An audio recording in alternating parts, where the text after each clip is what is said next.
This is the second time I've given this talk, and I hope I've got it polished enough. Am I too loud for you?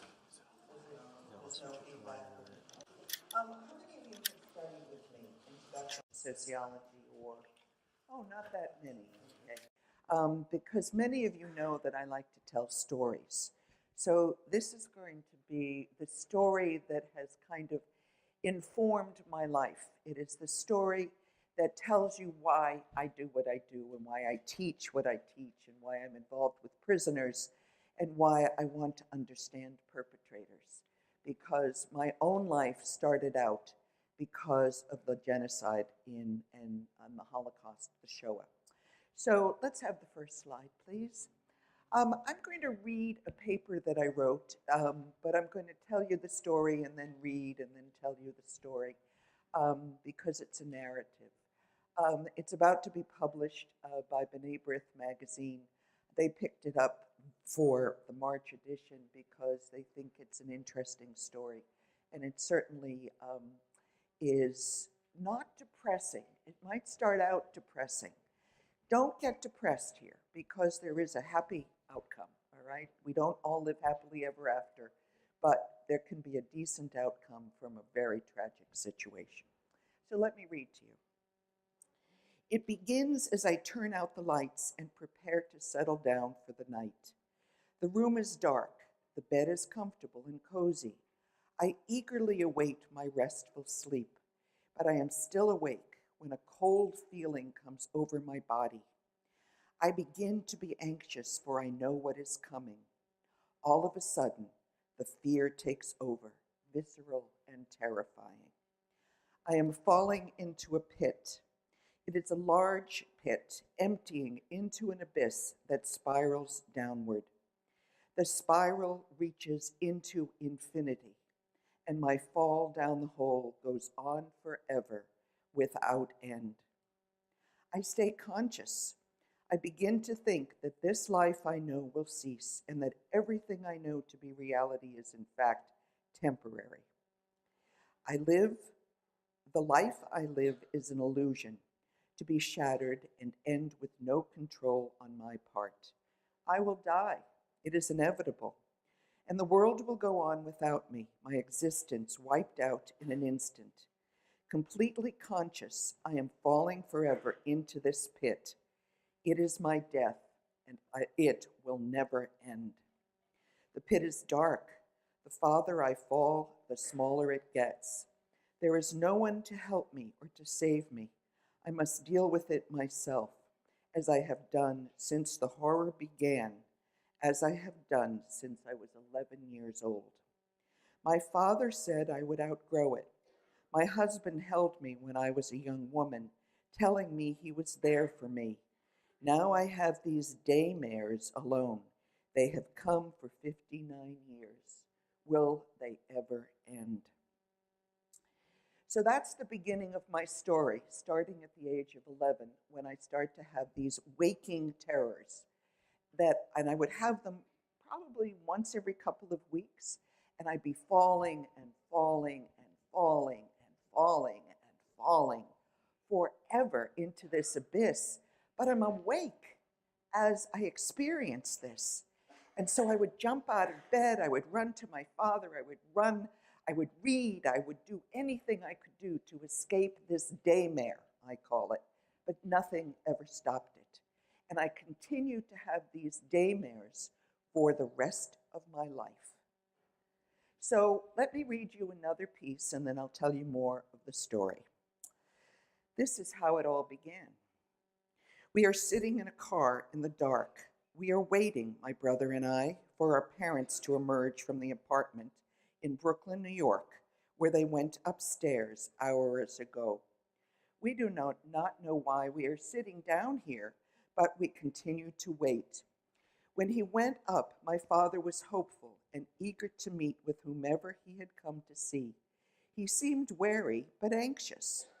Many hours later, my father emerges, almost carried by my mother, helped into the car, as if he is an invalid. He is weeping, quaking actually. He looks like a broken man, so much did he age in those few hours in that apartment.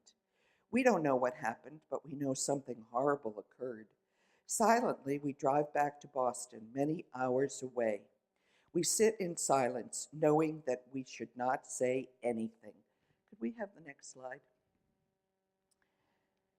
I'll explain in a minute. We drive away, sitting in silence, knowing we should not say anything. Nothing more is ever said of that evening.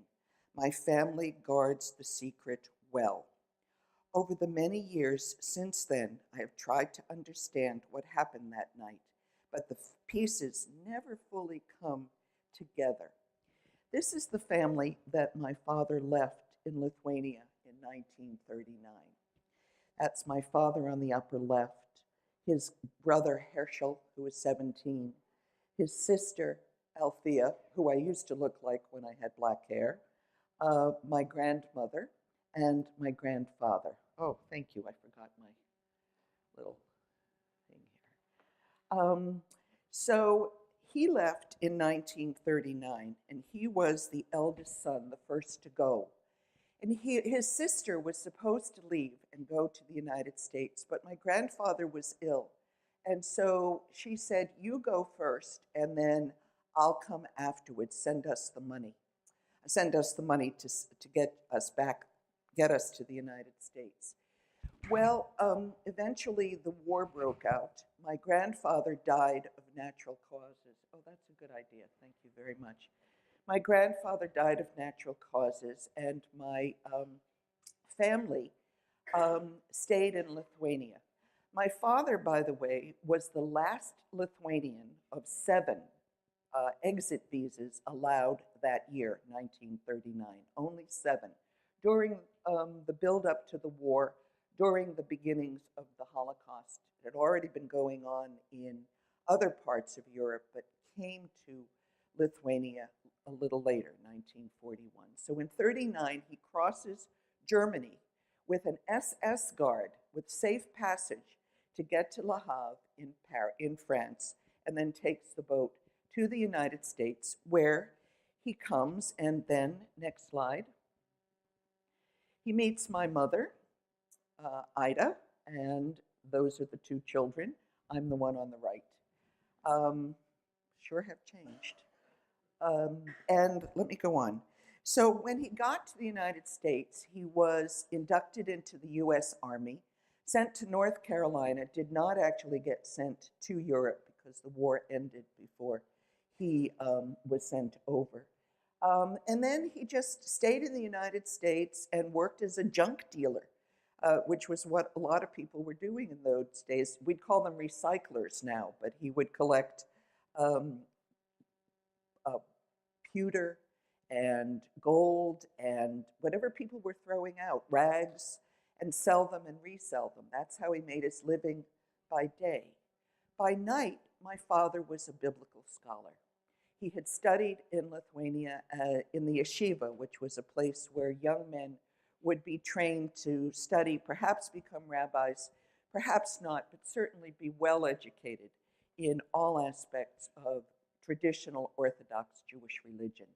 And he continued to live that. When he was on the boat, he had thrown away his phylacteries, which are some of you might have seen this, where Orthodox men wear little boxes on their heads and their arms, and they pray every day using these phylacteries. Well, my father had thrown them into the ocean when he came to the United States, thinking, I don't want anything more to do with all of that. As soon as he got to the States, he bought another pair and continued to pray for the rest of his life in the morning. As a matter of fact, when my father died, many years later, the doctor realized his physician realized what a righteous man he was, and paid for a beautiful room for him overlooking a river so that he could die in peace while doing his praying. So clearly he was a religious man, even though he was a secular man and was a junk dealer. My father would sit all day studying his religious tracts. For many years, as he lay dying, the physician took good care of him and made sure that he was well attended. Next slide. Okay. I think this one. I was born in 1944. I'll tell you what this is later. It's a little premature in my slide presentation. I was born in 1944, my brother in 1949, and it was in the mid-1950s when we had taken that trip to Brooklyn. And it was in that trip to Brooklyn where my father had gone upstairs and met someone who had survived the genocide in his village. The fact that he had collapsed that day when we were waiting for him, I later found out was when he heard the gory details of how his family had been killed. So he lived knowing all of this and never talking about it. Never mentioned to us what had happened to his family. Never mentioned. He used to talk about the village, Kupiskus. He used to talk about his horse, Charlie. He used to talk about the farm that the family owned and the shop and the house. They were fairly wealthy. They were very well educated. My father's father was a merchant who went to South Africa. They were fairly secular and very well integrated into their little shtetl, their little village. So as I am becoming more of a professional, because as I grew up, I decided I wanted to first be a social worker, and then I became a professor of social work. Then I had to get a Ph.D. in order to be a professor, so I got a Ph.D. in sociology. And along the way, I found myself personally drawn always to perpetrators. Now, I still didn't know the story of my father and his family, but I was drawn to darkness. I was drawn to the dark side. I was drawn to try to understand why could people do what they did.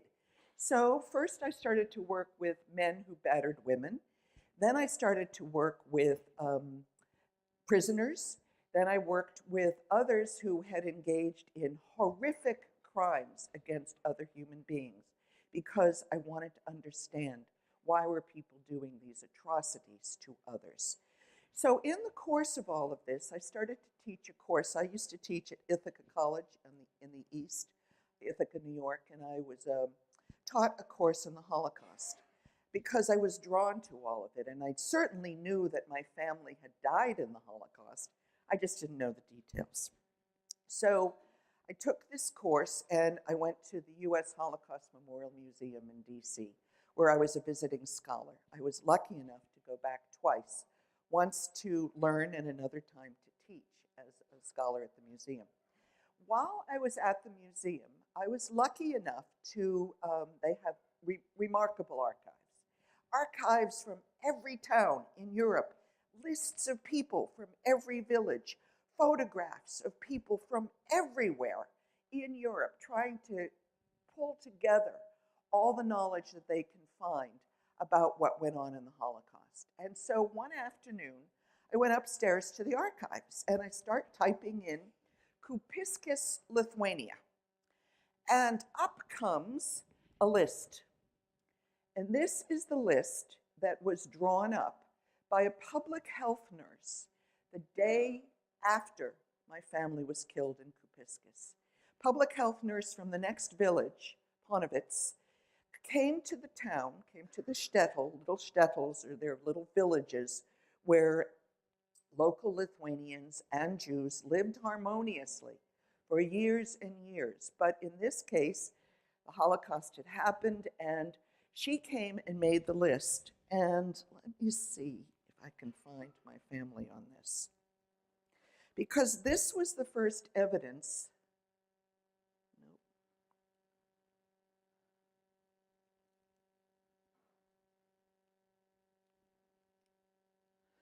Technology. There we go. No. Oops, not good.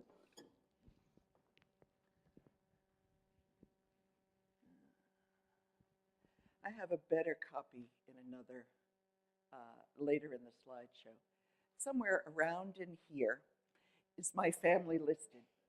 My grandmother, Yentalea, who would have been, I think it said she was 64. My aunt, Althea, who was 27, and my uncle Herschel says he was 20, but in fact he was 17 when he died. This is the first evidence that we were able to find that the family had been killed. And I ran to the telephone and called my brother, who was living in Massachusetts, and I said to him, there is this list, and it's true that we have the accurate description now of all the people who were killed in that village. A few years later, my brother, let's see, well, actually, let me, so it's a handwritten list of all the killing of the victims of Kupiscus, compiled by the public health nurse. It sent chills down my spine. And this was the beginning of my attempt to search out the history of my family. Next slide. Oh, here we are. I knew I had a better one. So in Lithuanian, my family name was Schneerson, which, if some of you know, is a fairly auspicious name in the Jewish religion. Schneerson, you all have heard perhaps of an Orthodox sect called the Lubavitch. They're really Orthodox. They wear big hats and long coats and curls down their hair, and they're praying all the time. They're a very Orthodox sect. Well, my father was related to the head of this Orthodox sect, Schneerson. So whenever, it's like being related to the Pope, all right? So whenever I would say, my name was Schneerson, people would say, oi, oi, oi. Do you know, are you related to Schneerson? You know, it's like a really big deal. That's why, by the way, why I changed my name when I got married. Because I was not Orthodox, I was not observant, and it was hard to carry a name like that if you're not observant. So it's in Lithuanian. Snaidakene is my grandmother. Snaidakante is my aunt, and Snaidakas Hersha is my uncle, because they change the names based on gender and age.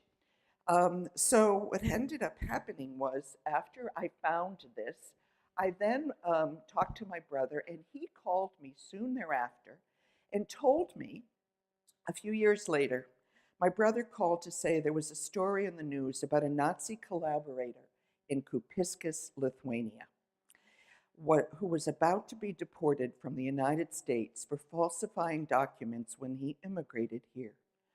On January 14, 2002, the Justice Department initiated proceedings to revoke the man's U.S. citizenship because of his participation in the persecution and murder of Jews and other civilians in Kupiscus in 1941.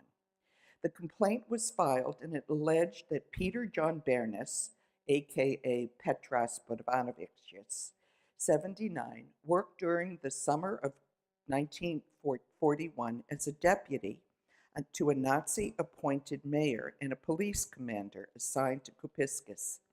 It stated that Bernes, who after his emigration settled in Lockport, Illinois, participated directly in the process of removing condemned prisoners from jail so they could be taken to nearby killing sites. According to the complaint, more than 1,000 men, women, and children, approximately 1/4 of the town's population, were murdered in Kupiscus by armed men under this command. More than 300 other locals were also killed, along with a 9-year-old boy who was arrested and murdered as political prisoners. Bernes worked in an office near the crowded jail where the victims were held without adequate food and were beaten or shot to death. So, because I have a lot of, in Yiddish we call it, I forgot the word. Anyway, I have a lot of energy and a lot of interest in this. I called the U.S. deputy, the attorney in D.C., and he told me the story. For the first time, this would have been early 2000. Finally, I heard the story of what had happened. And basically, what had happened was that the family was marched out. Everybody was gathered together in the village town square. Out of 2,000 people who lived in the village, 1,000 of them were Jews. They were marched to a pit outside of town and summarily shot and killed. So now I have a story and I have a word, a pit, right? A pit. My dream has been a pit, and I am falling into it, into infinity. I had no idea they had fallen into a pit as they died. Some collective unconscious, some way of knowing, some early childhood trauma had informed my identity so that I knew my family had died in a pit. And I was now carrying that intergenerational transmission of trauma. There's been a lot written about the intergenerational transmission of trauma, how some people become a memorial candle. Next slide. And people who are otherwise might not have become this kind of a person become the candle who represent those who have died in the past. And so basically, although my father was a refugee and not a survivor, the family and its demise had long been a fact in my life. I had lived with it since I was a kid. Invariably, one child is chosen to be the memorial candle, to carry the story, to remember, to dedicate his or her life to the memory of the shower. Shower, by the way, I think you know, means burning by fire, a Hebrew term for the Holocaust. One author has written about this. That child takes part in the parent's emotional world, assumes the burden, becomes the link between the past and the future. It was not until my 50s that I could put a name to what it was that I had been doing and feeling for my entire life, that I had to make a difference in the world, that I had to go out there and right the wrongs. In Yiddish, we call it tikkun olam, which is repairing the wound, the tear in the universe, to try to fix that which is wrong in the world. And I knew I was driven to do this. I just never understood why. But by the time I was in my 50s, by the way, I'm now 71, so this has been a more 20-year path rather than a 70-year-old path in terms of understanding. And I was uncomfortable with that role. I took it on, albeit non-consciously. The house that I'd grown up in was dark. It was depressed. My father used to make us draw the curtains down because he didn't want the neighbors to see. Of course he didn't. He knew that the neighbors had come and taken the Jews in his village and shipped them off to the pit outside of the town. And as a woman, I was also had a lot of problems because I was feisty, I was outspoken, and there was discrimination going on in my childhood. I was the eldest child, but I was also a girl. And in an Orthodox Jewish home, a girl is not highly valued, at least not in those days. And so I always felt stupid. I felt like I couldn't be much in the world. In fact, that's why I had to get 2 masters and a Ph.D. to prove I wasn't stupid and keep achieving because of this message of the darkness and the negativity that I experienced. Now, some memorial candle children, those who were the Holocaust, have had the transmission of trauma. Some of them stay. Some of them stay in the homes and they wait. And they wait for helping the injured family member who survived or bearing witness for those who passed on. I didn't stay. I left at the age of 17 because I knew I had to get out of there or otherwise I would be subsumed in the grief and the darkness of their lives. But to be honest with you, at any given moment, I can tap into that darkness because it is almost genetic at this point, given the history of my family.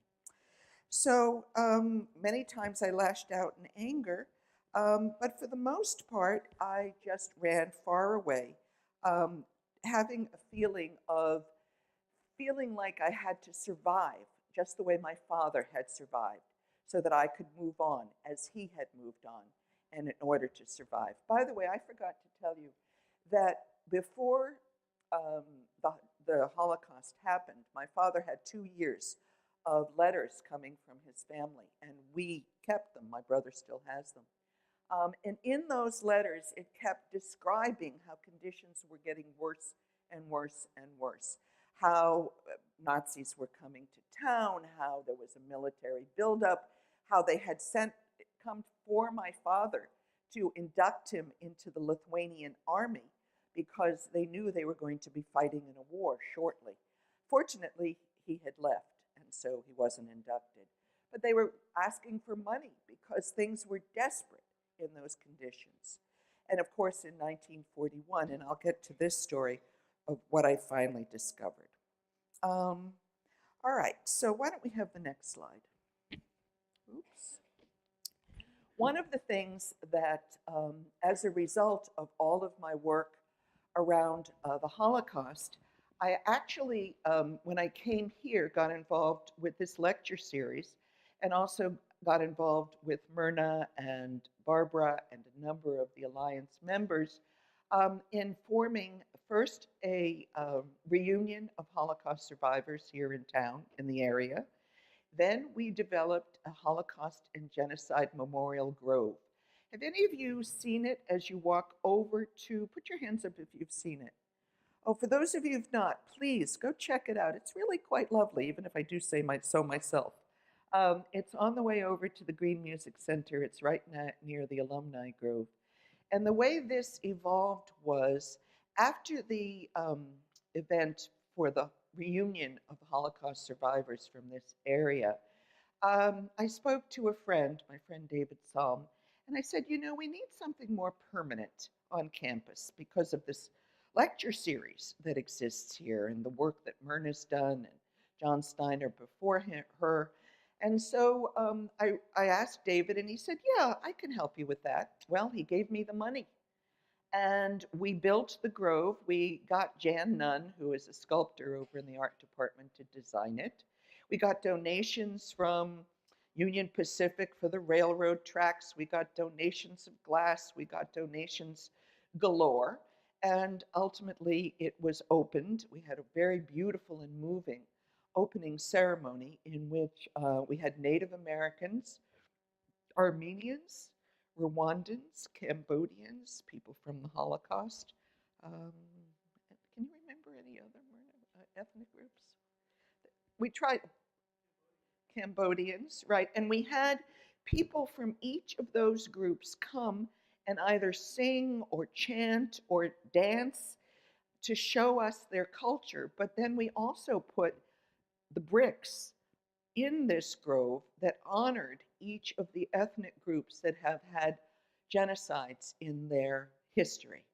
And as a result of having that beautiful grove, and I was there the other day, it's still very powerful to me, we then were able, and Myrna wrote the proposal with the person in charge of landscaping on this campus, wrote a proposal to the Anne Frank Foundation, and we got one of 11 saplings that were cut from the original tree in the Netherlands, in Amsterdam, that Anne Frank used to look out at as she was hiding.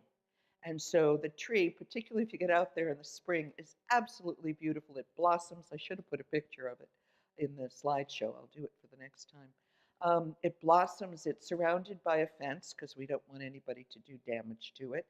And we now have this very moving site where many people come to honor their dead relatives. I go out there at the end of June, around June 28th, to honor the killing of the lives of my family members who were killed in the Holocaust. So please check it out, okay? Next slide. So I was aging. I was now almost 70. My brother 65, and we both agreed that it was time to go there. It was time to go see what had loomed in our lives so large, and to make a pilgrimage, a heritage visit. And it was a trip that I would say was transformative. In fact, I think I'm going back this summer because some friends who I met on that trip are now eager to return. So let me see, does that say Kupiscus? I have to go see. Oh, Panovitz, right. That's it. Okay, so we started our trip in Vilnius, otherwise known as Vilna. And I'll tell you about the trip. And then we took a heritage tour. So all of us, 25 of us, joined up here. And then we broke into small groups depending on where we all came from. So some people went to Kovna, Kaunas, some people went up to Belarus, some people went up to Estonia and Latvia, which were up here. Some people went into this region. But we went up this highway, which, by the way, was about 3 hours. This is a small country. And we ended up staying in Panovitz, where my father had gone to yeshiva, but spent a day trip going to Kupiscus. So, and for the understanding of the Holocaust, one has to understand Germany is over here. And so as the Germans are marching through, they go through Poland, and then they start marching through here, heading towards Moscow, which is up in this direction, because that's where they were attempting to get to take over all of Europe. Of course, the Russians in the war fought back and were able to keep them out of the main parts of Russia and were able to push them back. And of course, the Allies came in, starting in France and in Normandy and all other parts, and bombing, and it's particularly in Germany and Poland, not particularly in Lithuania. So I'm not going to give you a quick history of World War II. For that, you need to do some reading. But let me tell you about this trip. Okay. So I'm making a pilgrimage. Now, what is a pilgrimage? A pilgrimage is where we walked well, let me first read this, and then I'll tell you about a pilgrimage. As we approached the field, this is kind of another little story. As we approached the field, we could see a series of pits surrounded by stone walls. These were the pits where thousands of Jews were marched to their deaths. We had seen photographs of this horrible place with lines of people waiting patiently to go to where their lives would end. Now we were here, actually. The souls of those killed were under our feet. Carefully and silently, we all walked in awe of the tragedy that took place there. What were those people thinking as they faced their ends? Were they praying, resisting, going with friends and family? Were they alone? Were they frightened? Were they at peace? What was their experience as they faced the reality that it was all about to end? We were in Panerai, the largest killing place in Lithuania. So that's just an introduction to what it's like when you get to Lithuania and the killing fields. I'm on a pilgrimage, and what is a pilgrimage? Well, a pilgrim is a person who is in motion, passing through territories not their own, seeking something we might call completion, or perhaps the word clarity will do as well, a goal to which only the Spirit's compass points the way. I was looking for clarity about the place my family came from, clarity as to what went on there and what this place is today. I needed to know what I did not know. Thus, I suspended judgment and expectations. Everything that would occur was what was supposed to occur. I would find out. It would emerge.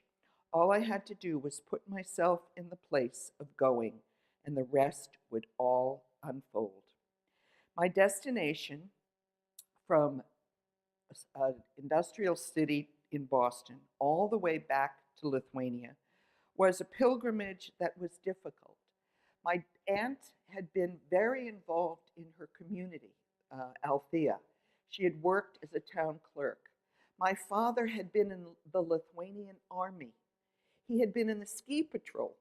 He had been very involved in his community. Jews were integrated into their communities.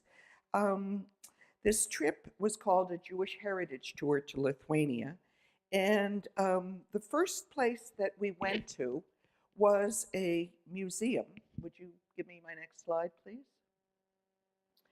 And at this museum, it was called, the Jewish Holocaust Museum. And this is The first day, we end up in a hotel, beautiful hotel, nice accommodations, great food. We get in a bus, and the very first place we go, imagine, is a Holocaust museum. And there, the first thing I encounter is a museum that outlined the numerous killing places where the atrocities took place. It housed a letter from an SS Standartenführer named Karl Jaeger. This is his letter, who wrote to his superiors in Germany with great pride about how he had wiped out huge numbers of Jews in the short period from June to December of 1941. The letter details were chilling, attesting to the ruthlessness of the Einsatzgruppen. The Einsatzgruppen were moving killing teams that would move from town to town to town and kill the Jews and then move to the next town. There's a fabulous book about what these guys were like, because I started to get into the heads of the perpetrators. It's called, what is it called? Ordinary Men. Right, Ordinary Men by Christopher Browning. And if any of you want to really read a chilling story of what these ordinary men who had been accountants and, policemen, just ordinary men, were recruited to come into these Einsatzgruppen. At first, they're chilled and upset by what they're told to do. They're forced to do it. They're made drunk by their superiors, and eventually they're completely desensitized and go from village to village to village to kill the next group of Jews that they have encountered. So this is a letter that says that 25,000 of them had survived. In the beginning of 1941, there were almost 200,000 Jews in Lithuania.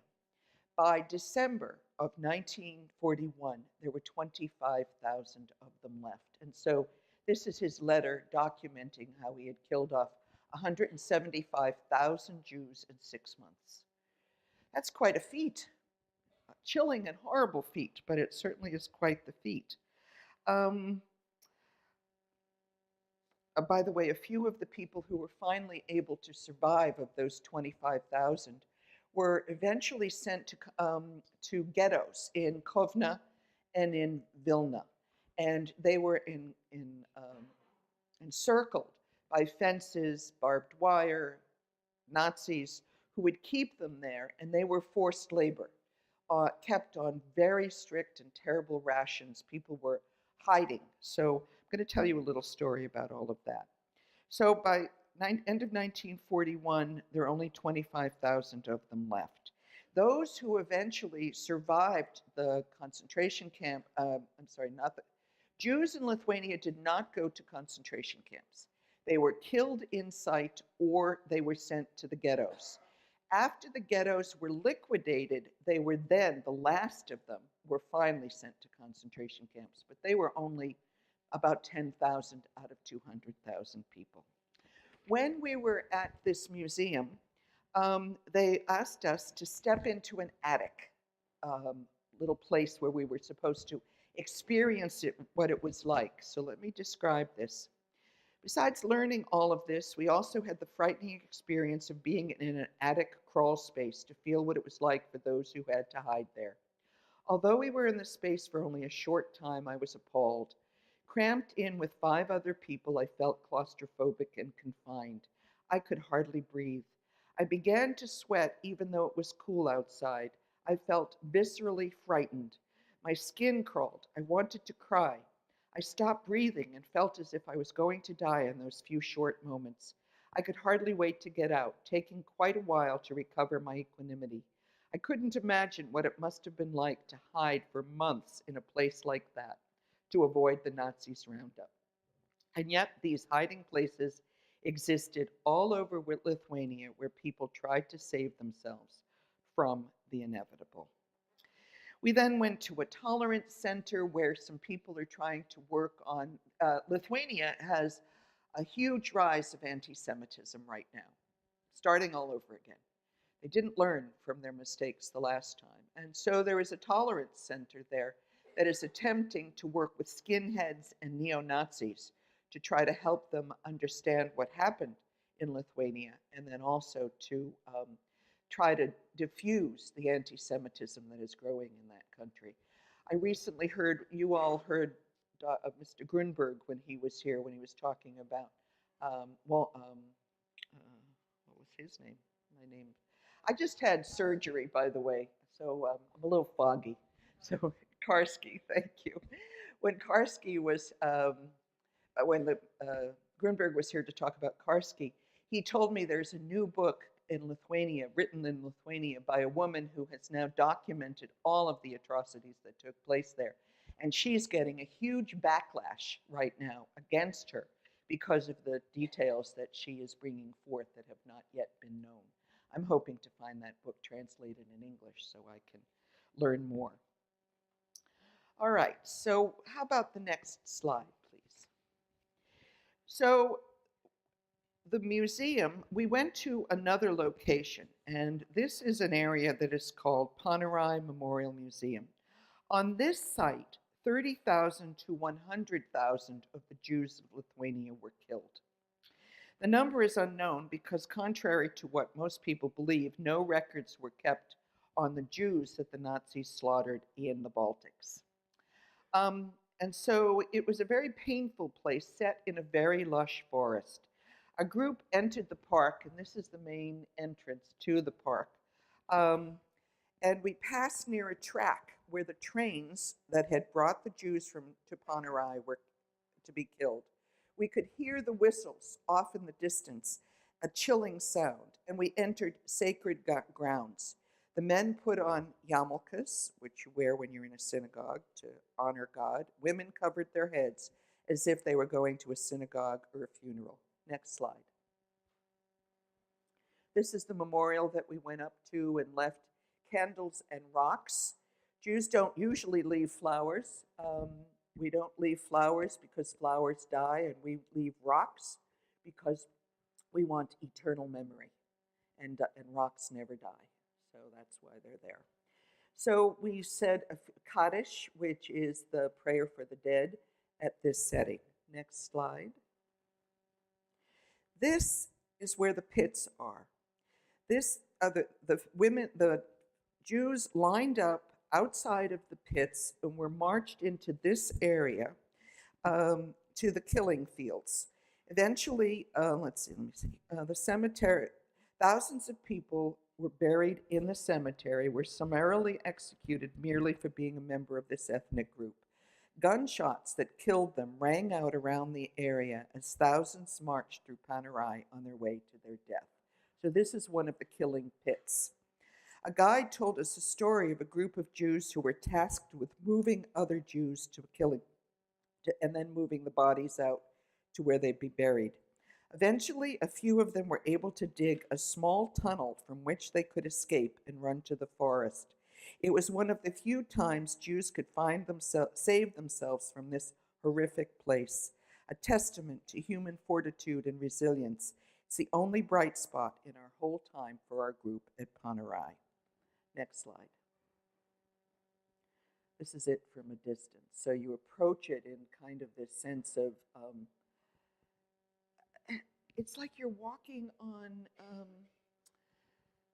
skulls and corpses and bones. It's a killing field. And so you walk into this place, and many of us were crying because up to 100,000 people died here in these kinds of places. And look how beautiful it is. You know, I mean, it looks like a lovely little park. Now, 70 years later, 75 years later. All right, how did it feel? This visit made obvious to me why I had come. No longer was the Shoah an artifact of history. No longer was the death of my family just a story. Here is where it began. It was a place that moved me deeply. We walked gingerly, speaking softly, often in tears. It was a place to worship, weep, and mourn for all those who had perished. None of us had ever been anywhere like it, although later on our trip, being in a place like this became a common Lithuanian experience. The only experience that might have come close to this for me was visiting slave dungeons in Ghana, where thousands had spent their last days on the African continent before being sent off to slavery.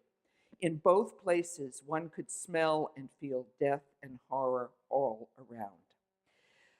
Okay, next slide.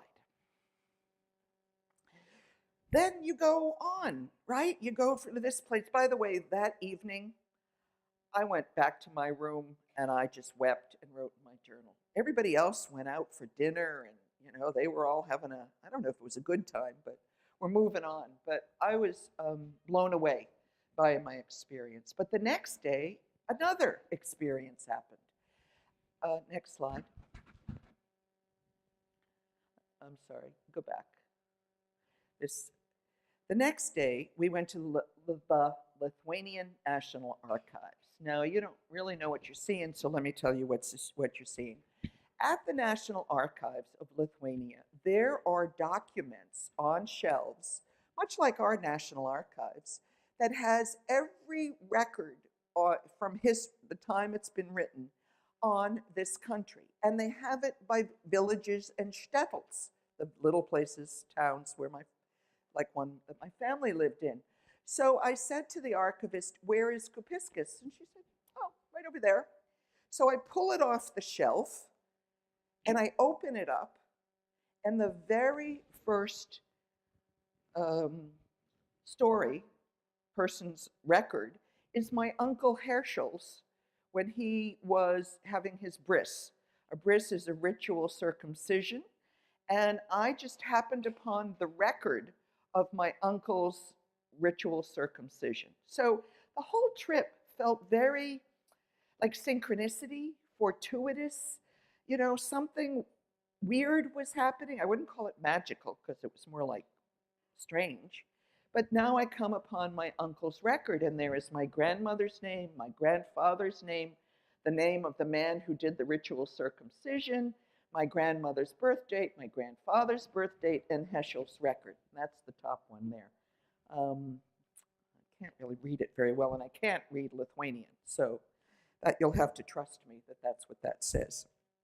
Okay. So the next day, we went, next slide. The next day, we went on a tour of the Vilna Ghetto. Now, the Vilna Ghetto, as I described to you, was a place where everybody had been encircled and moved to. Families were brought, and everybody who lived in that area had to move out, and all the Jews had to be moved in. And so we went on a tour of the Vilna Ghetto, and one of the reasons I have this slide, that this is a wall that is probably that high, way up there. And there's no window above it, and there's no window below it, and there's nothing beside it. And somebody carved a Star of David as a sign of resistance in this wall that nobody could reach. I still haven't figured out how they did it. But nonetheless, it showed me that, there's always these stories about how Jews went placidly to their death. Not true. Not true at all. There are plenty of stories, including resistance in the Vilna Ghetto, where people would, next slide, would hide out under the sewer covers. They would go down under the sewer covers, go through the sewers, come out of the ghetto, bring in food from outside the ghetto, come back through the sewers, and come up through the sewer covers, the manhole covers, to bring food to people, to bring in weapons, to do whatever they could against the huge Nazi machine. And these are, most of these folks were not soldiers. They were just ordinary citizens. Many of them were biblical scholars and students and young people. Many young people, by the way, ran to the forests and became resistance fighters, partisan fighters.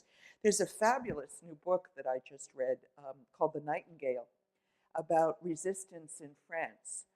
It's on the bestseller list, and I highly recommend it, historical novel that describes the many acts of resistance that both Jews and non-Jews engaged in against the Nazis, sabotage, any efforts that they could make in order to save even several people at a time, rather than thousands. But nonetheless, don't ever believe that people went down passively. They did not. We also went to another ghetto called Kovna, the Kaunas ghetto. But the most important part of this trip I will now get into. This trip was very powerful, but the part that was the most meaningful for me, next slide, was going to Kupiskis. Now, that's my brother, and that we're there. It's probably the beginning, end of June, beginning of July, 2 years ago. And let me read to you the introduction. As we left the bus, the sky was already beginning to cloud over, and it looked ominous. In the distance, we could see a water tower the Soviets had built after they took over the country. They also bulldozed much of the Jewish cemetery, which would have been there for centuries, leaving only a few remnant graves by the side of the tower. As we walked slowly, I was anxious but thrilled. I was finally coming to the place of my terrifying dreams. Next slide. That's the water tower. To the right of the hill on which the water tower stood was a sloping hill with a memorial at the top. Next slide. The translator said it honored the Jews killed in the shtetl in June of 1941. As she read it, I felt moved. We were finally here. It was a beautiful place with a touching statement.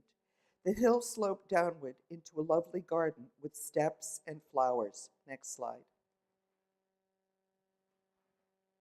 At the bottom of the steps was a small place to stand, to look out over the field toward the Cooper River, which my father had told us about.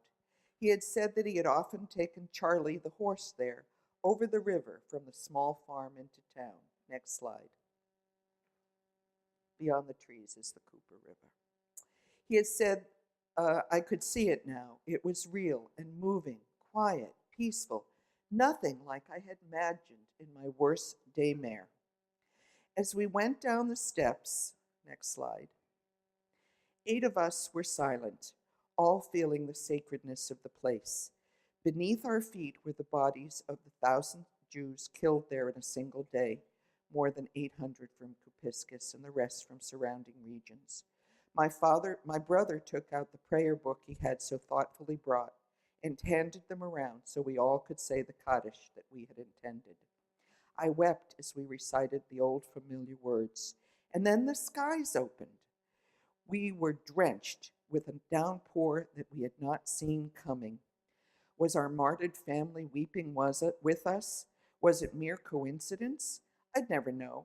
All I knew was that we were sopping wet and running for cover since there were no umbrellas or raincoats. Next slide. This is the village of Kupiskis in the 1920s. So we got in the van and left. There I was at the pit, and it wasn't a pit. It was just a beautiful field, and I felt an anticlimax. So I thought, all right, this is it. I'm just seeing it, moving on. So the next thing we do is we go into Kupiskis, and that's the old town of Kupiskis. The church has been there since the 1800s. Next slide. This is what it looks like today, just a modern, small little village. And what we saw was, let's see, earlier, all right, so basically this is the town. As we had pulled into town, by the way, at that train station, at that station that you saw a picture of where it said Kupiskis, my brother and I and the people who were with us needed to use a bathroom. So I went in and I paid my little lita, which is the currency, and then another person went in, and then all of a sudden, the woman starts yelling at us. She's screaming at us that we have not paid enough. So the translator went over and tried to help out and figure out what was wrong, but she was an uneducated woman who could not add up the 8 lita that we had to pay. So she felt we had not paid enough money. And my brother and I took each other aside and laughed, because my father had always said, don't go to Kupiskus, don't go to Lithuania. They're ignorant people there. Why would I want to go there? They killed my people. And my brother and I chuckled and said, Dad was right, and you cannot piss in Kupiskus. So we had a little levity on our trip, right? Because it was so powerful, we had to laugh a little bit. So later, after we had seen the tower, the sun came out, and we go to this village. And Kupiskus, by the way, had had 2,000 Jews, half its population, and had been in existence since the 1500s. Everybody lived there until World War II. There was some anti-Semitism, but not a lot. According to historical sources, there'd been mills, private bakeries, tea rooms within the city. Jews had been employed as shoemakers, joiners, tinsmiths, blacksmiths, hairdressers, photographers, dyers, wool combers, bakers, watchmakers, potters, innkeepers. Many had received funds from their families to begin immigration in the 1800s. And in fact, many of the people who were on my trip were not of the generation that my father came. They were from the 1800s. We were the only ones who were the Holocaust survivor family on the group of 8 that were from our region of Lithuania. Then we decided to go to our family home. Now, I don't think I have a picture. Let's see. No, this is just more of the town. We had known, stay there. We had known the address of my father's house, 52 Gedimus. He'd always talked about it. So we went to 52 Gedimus, and it wasn't there. It was an empty field. And across the street was a police station. So I went into the police station, and the guy came out and started to explain that there had been a house there until probably about 5 years ago, probably my family's house. But it had been turned into a home for the homeless. And in fact, my brother and I were actually quite pleased that it had been turned into a home for the homeless, because we didn't want people who had been taking over our family's home. It was also, I found out, that if I wanted, I could become a Lithuanian citizen, which would then make me a member of the EU. I considered it. But the idea of being Lithuanian was not particularly appealing to me, given what had happened to my family. So I've decided against getting EU citizenship. But we went to the house, we saw the house, and then we went to a memorial wall. Now you can change the slide. Next slide. So over the last 15 years, people who had left Kupiskus, who had been survivors' children and children's children, had put together a memorial wall. We had sent money that was then set up in the town library. So this is the memorial wall, and if you give me the next slide. Oops, back, sorry. Go 2 forward. I think I should have put some, no, okay, back again. So this is the memorial wall, and the wall, in fact, is an exact replica of all the names of that the woman who was the public health nurse had put together. And so each of these panels is a list of the people who were killed on June 28th, 1941 in the pit outside of town. And then at the bottom of it is our names, the people who helped contribute to the remembrance of the family, of the families who were killed there. So that was pretty powerful to go in and see that, since we'd contributed to it. Next slide. We also, this is the backside of that very building. And in fact, that was the synagogue where my father had been bar mitzvahed, which was pretty powerful for me, that this was where my father had, had his family. They had all gone there for the holidays and for the rituals. And it still had a women's section and a men's section, just as it had during his childhood and my childhood. I had been brought up behind, it's called a mechitza, the divider, where the women stay separate because they're not supposed to distract the men from praying. So then it's all over, and we go, next slide, for lunch.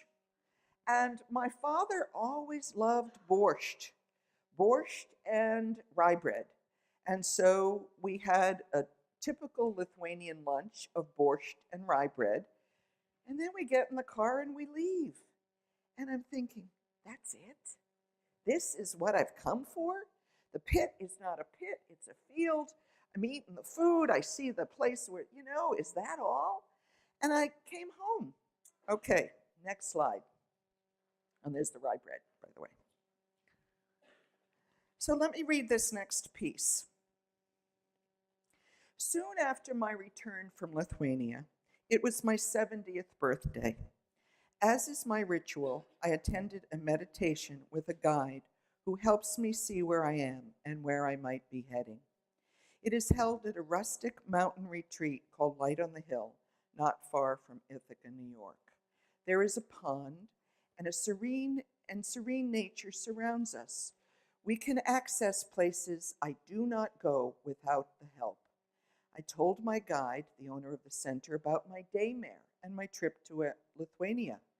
As rain pelted the small hut, I was reminded of the downpour at the killing place of my family. It was a perfect setting for my attempt to make sense of my experience. Alice asked me to imagine my daymare pit and the usual falling into infinity. Naturally, I resisted such a suggestion, but I always trust her. I tried to allow myself to go where I generally do not let myself go. I fell and fell and fell, as I had in the past. In fact, I kept falling for quite a while. My daymare is so familiar, it is where I always go. But finally, I stopped falling. I could see a small light ahead. The infinity I'd always imagined was not so infinite after all. The narrow downward spiral began to open up, and I came into the light. I was no longer in my body. I was a spirit. The place I entered was lovely, with a bright blue sky and puffy white clouds. Alice told me that for Buddhists, the image represents nirvana. As I exited my spiral of infinity, I was met by my old childhood friend Michael, whom I used to see sitting in the synagogue with my father and the other men. Michael died many years ago, but here he was welcoming me to this place. I didn't even ask where I was. I went willingly because I trusted him. In the background, I could see my mother and father, but they didn't approach. Instead, Michael told me there were some people he wanted to introduce me to. I was met by my murdered ancestors. As my grandmother, Yentalea, my Aunt Althea, and Uncle Herschel came toward me, they wordlessly told me that they were all right and in a good place. They said I no longer had to be the memorial candle I had been my entire life. They indicated that I had done my job and now it was finished. Their lives had ended. They were 74 years away from the atrocities now. Their spirits were free, and mine should be as well. I realized that Althea's name meant healing, and I was about to begin my own. A great sense of relief came over me. I felt at peace. I had done what I was supposed to do, but no longer had the obligation to honor and work for justice in their names. In actuality, I've had a hard time letting go of that identity, and I'm not sure that I will. But I was sure that I was released from the tragedy that had plagued me for my entire life. I've been back now for a while. I've not had the daymare, nor have I been depressed by its loss. I feel compelled to tell my family story, but now it is a story that has an ending. I may not fall down the pit into infinity upon my own death. My ancestors' lives are remembered and honored. I will forever memorialize their stories and will still work to stop such atrocities from happening again. I may not be able to, but I still feel compelled to try. It has been a life of pilgrimage, but I think the pilgrimage is over. I can now live my life free of their pain and suffering. That is a great gift. That's my story.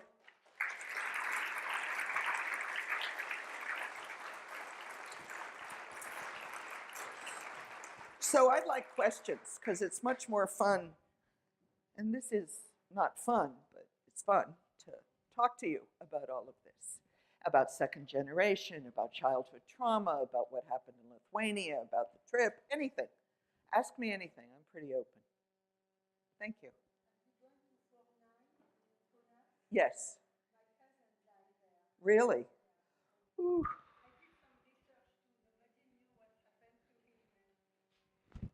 Well, I actually have pictures of Fort 9. You have pictures. Okay. Let me tell you about Fort 9. I didn't put it in the slideshow because Panerai and Fort 9 is probably the third most powerful place that I went to in Lithuania. And it too was a killing place. And you go along a walkway, and it's called the Walk of Death. And you walk the path that those who were killed there walked. And there's a huge monstrosity of a Soviet style memorial.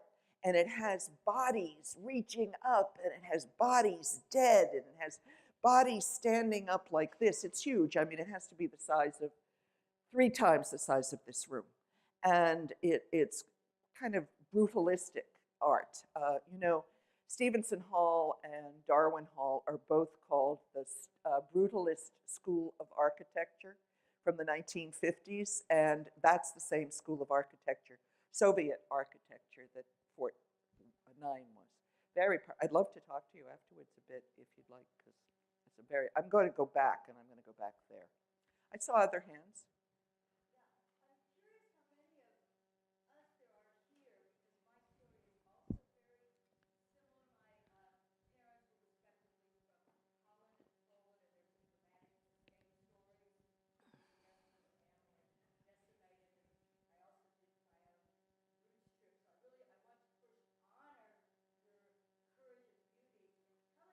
Thank you. How many of you in this room are second generation? Oh, just 2 of us. There's a lot more around. I mean, what's that? How about third generation? A couple of you? Okay. Well, the trauma continues. My daughter, who is third generation, has nightmares and sleep problems, and she carries the collective unconscious too, no doubt about it. So I have to leave for another talk later, so I won't be able to visit with you, but I'll be back in a few weeks. We could visit. Okay.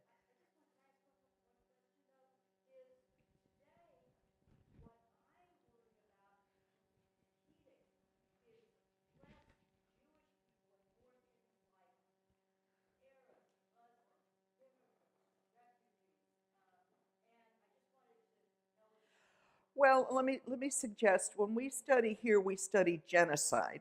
And genocide is an official designation by a government to obliterate a group of people. So the definition is much narrower than that which is taking place with immigrants and any other ethnic groups, because there's no plan by a government to wipe out these groups of people. Those are atrocities. Those are massacres. Those are unacceptable. I completely agree with you. But usually in the discussions here, we try to stay with genocide, just because otherwise we open a Pandora's box. How about anyone else? Anyone else? Oh, come on. This didn't interest you at all? Thank you, Lynn. Oh, my mom. I should have included her, but she was born in the United States.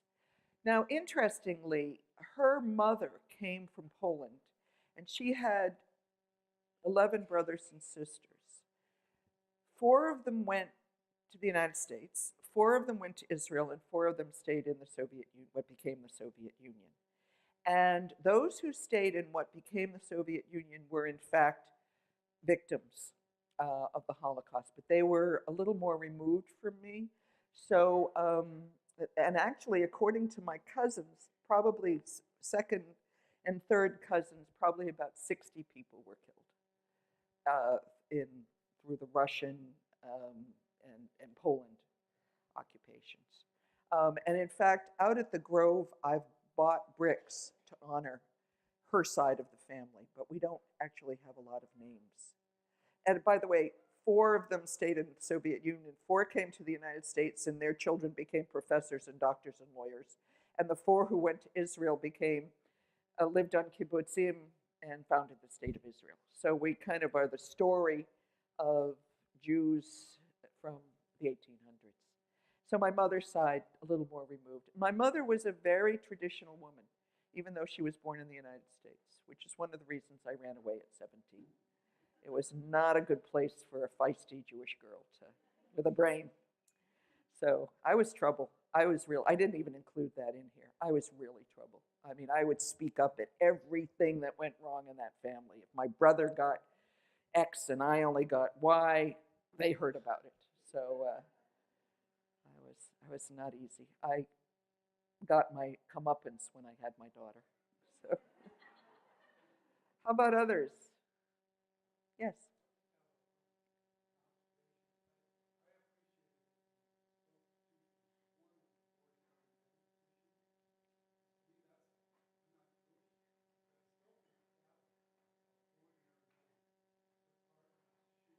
Uh-huh.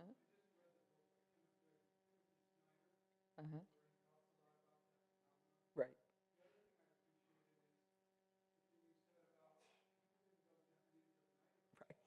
Right. Right. That's right. Yeah, they all go as willing victims. And in fact, in Israel, they always really marginalized the survivors because they were going to show that they were the fighters and they weren't going to ever let that happen. Never again. That's the motto, right? So, yes, thank you for mentioning. Myrna has something to say about it.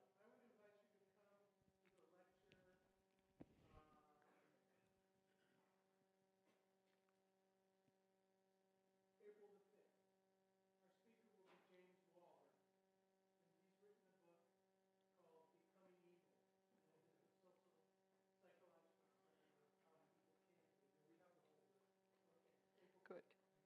Yeah, I recommend him. He really explains it. I gave a quick and dirty.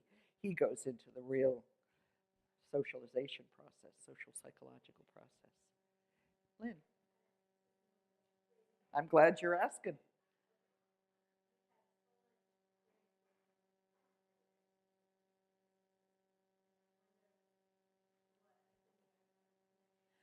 Thank you for asking. That's a great question. Quite a few connections.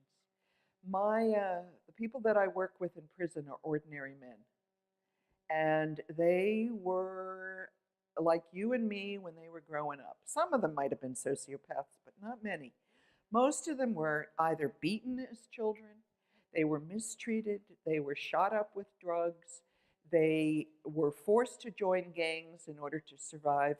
I mean, I don't usually identify with perpetrators, but now that I've worked in prison, I understand perpetrators of Nazi behavior and I understand perpetrators of crime because all of them have had experiences in which they were brought into the fold of violence. They didn't start out that way.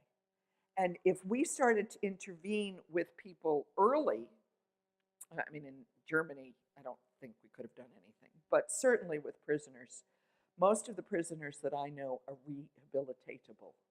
There are many who are not. There are some people who, there was a guy who got out last week. He'd been in prison for 40 years for a crime that to this day he said he did not commit. Now you'd wonder after 40 years, why didn't he acknowledge it? Maybe he really didn't do it. Maybe he didn't.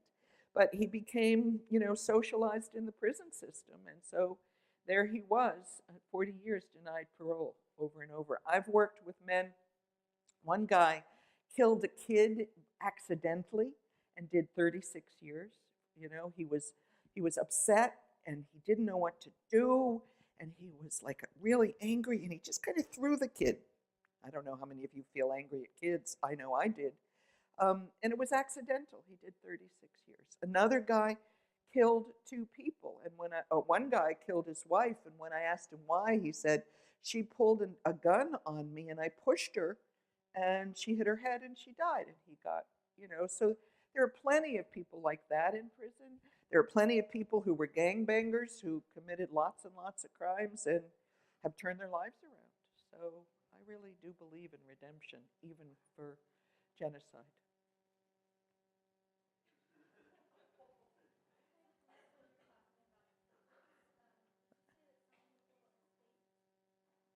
Yes.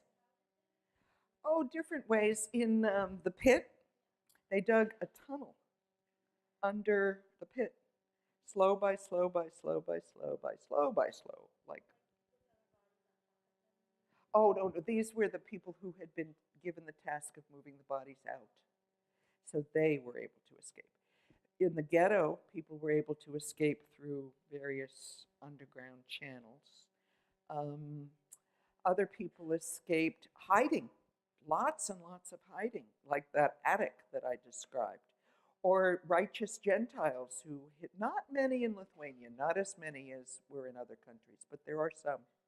Um, there's a very good book on the Lithuanian genocide called We Are Here by Ellen Cassidy, and she describes some of the incidents in which people actually hid Jews so that they didn't um, were able to survive it. But you know, out of 200,000, not many made it.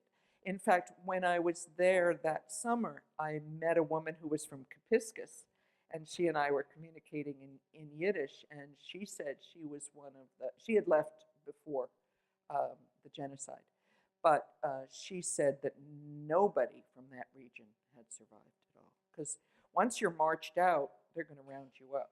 So my father got out. He was one of the last people to get out of that area, of Lithuania. About others, yes. Yes. Well, you know, there's a lot of theories about it. There is a document that was written called the Protocols of the Elders of Zion, which was written by Henry Ford and others, who allege that Jews are the, you know, the devil, and they're going to eat and kill babies and make matzah out of babies' blood. And so there's the sense that Jews killed Christ, and therefore they will suffer for the killing of Christ. I mean, anti-Semitism is ancient. And Hitler blamed the Jews for their failure in World War I and their economic demise after World War I, and said it was based on Jewish usury and money gains. So anti-Semitism is alive and well all over the world right now. France is a perfect example. Terrible things happening in France. Bombings of synagogues and bombings of Jewish um, uh, bakeries and butchers. And I mean, anti-Semitism is alive and well in the world right now. And those of us who are Jewish are aware of it because we're Jewish.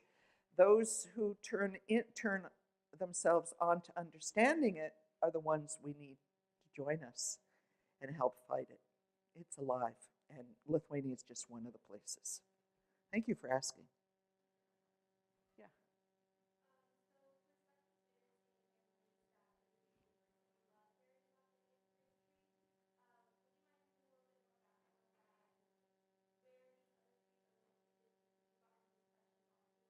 About what? Sure. Did you want to say something, Myrna? Oh, wait, finish your question. I'm sorry.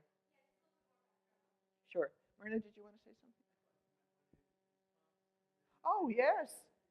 Hans. Hans Angers, who was a friend of Anne Frank, well, went to school with Anne Frank, who comes to the Holocaust lectures all the time and is a speaker as a survivor, and is a really fabulous testament to survival and making it. So the tree, well, you heard the story of how the grove took. So then, because we had the grove, and I don't know if you or Christopher or somebody saw the call for proposals. Might have been David. David Somm, for whom the grove is named. His family were in Auschwitz. So Myrna wrote it, the proposal, with Christopher, who is the man in charge of pardon me, and Bob Close, a guy who's a writer. And so they put together this fabulous proposal with pictures and superimposing on the site, a picture of the tree and a picture of Anne Frank. I mean, it was very powerful, glossy, you know, nothing I could have done. And we cleaned it up, we sent it off, and the next thing we knew, the Anne Frank Foundation, which had been given 11 saplings from the original tree, we were chosen. And so in December of, I think it was 4 years ago now, this little spindly tree came. It was about that high. And it had to go into quarantine because it had been in the Netherlands all this time, and it needed to be sure that it didn't have mold and fungus. It's a horse chestnut. And so he kept it in secret in a greenhouse all by itself, and we would go visit it, you know, and watch it grow. It was just fabulous. And then 3 years ago was the year I retired as dean, so it's almost 3 years. We had this planting ceremony, and the Dutch consul general from San Francisco came, and we had speeches and hoopla. Oh, and then it was really sweet. We put the tree in the dirt, and then everybody who was there shoveled dirt, like when you're at a funeral, but instead it was, you know, to give life to this beautiful tree. And then we put the fence around it, and you know, now it's really a very beautiful tree, and it's going to grow huge, and it's got a life of maybe 150 years, and eventually the fence will be enlarged. Please, Myrna's integral to this.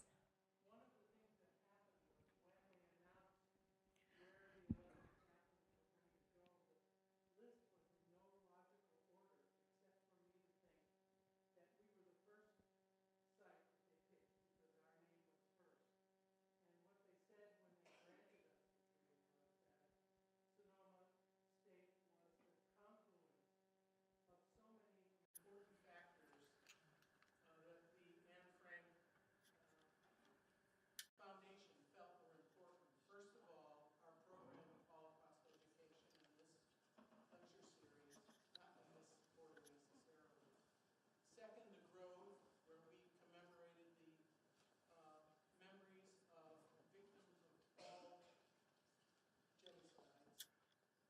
And that we should have amongst us also someone who lived in Amsterdam and in fact went to the same school as Anne Frank and knew her, not as a friend, but as someone who was living. They played volleyball. And it was very unique. There was not another university or college where there's one. There's one for the White House. The White House got one, the Kingsbridge Center for Children's Information. Indianapolis. Right, Bill Clinton Foundation. Ground Zero. Washington State Holocaust Center. I don't remember the rest of it. There's a list on our website. If you go to the website, we were pretty lucky. In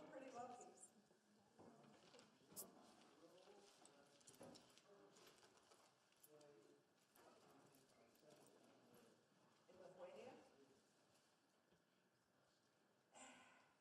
That's a really good question. I wouldn't say that the church was virulently anti-Semitic, but it was not at all helpful. So that it ended up supporting it, you know, but it didn't inflame. It just did nothing. Like the Pope, you know, I mean, you know, they're Catholic, a lot of Catholics in Lithuania. Pope, what, do you have some knowledge of that? Someone has knowledge of that?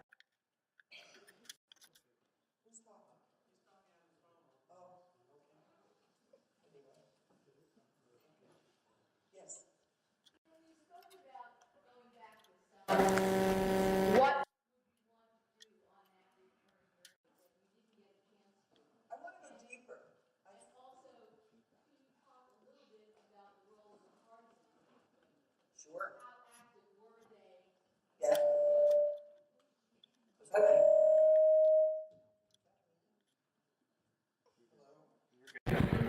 Sorry about that.